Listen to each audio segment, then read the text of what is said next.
Hi, I'm David. I'm the archivist not only of Bethlem Museum of the Mind, but also of the South London and Maudsley NHS Foundation Trust. My job is to ensure that the history of the Trust and its predecessors is safely preserved and is available for appropriate access. I look after the records of 3 hospitals, Bethlem Royal, the Maudsley and Warlingham Park. While all 3 are or were psychiatric hospitals, they all have very different histories. Bethlem is the oldest specialist psychiatric hospital in the UK and possibly the world. The records go back to the 1550s, but the history of the hospital itself extends to 1247 across 4 different sites. Warlingham Park was the borough asylum for Croydon, and from its foundation in 1903 it provided mental health care to anyone in the Croydon area who needed it until it was closed in the late 1990s.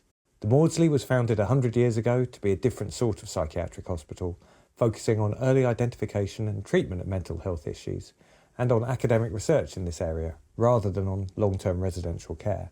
The archives are the records of those 3 institutions that have been selected for preservation because of their historical interest, and we hold a vast range capturing this history, from the minutes of the meetings of the governors to the records of the patients themselves.